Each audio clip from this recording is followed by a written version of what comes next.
This video goes through only how to enter graphs in EdCite, so I'm going to try to make this pretty short. So you enter graphs in EdCite using these three buttons, line A, line B, and solution set.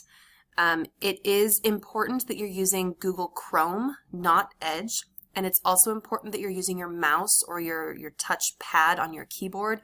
If you try to do this using your touch screen, it freaks out and it often doesn't work very well, so make sure you're using your mouse.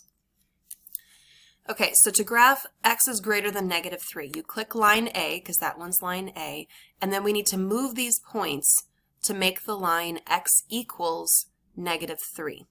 So x equals -3 is a vertical line with an x value of -3. And I always set the scale so that the boxes are 1 unit each, but the labeling is sometimes off. So make sure you're counting carefully. Don't just... Some people glance at this -2 and think that it's a -3. Make sure you're looking carefully.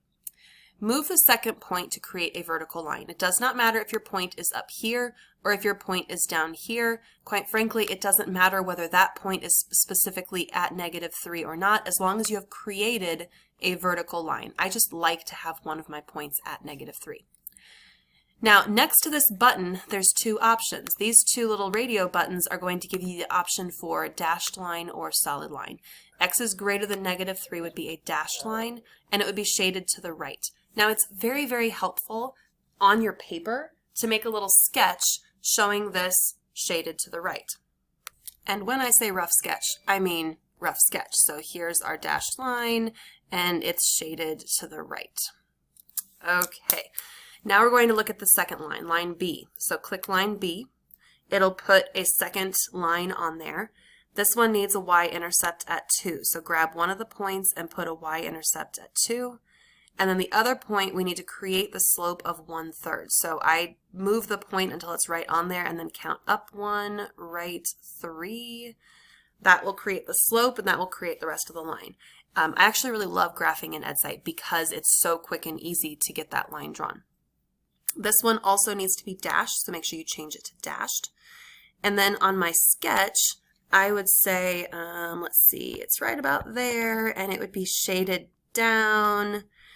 What's really important is, in EdCite, you only enter the final solution area. So we only want this area that has been double shaded. So notice my graph is really, really rough. You might want to make yours a little bit nicer, but you can use a very rough sketch to help you see where the solution area is.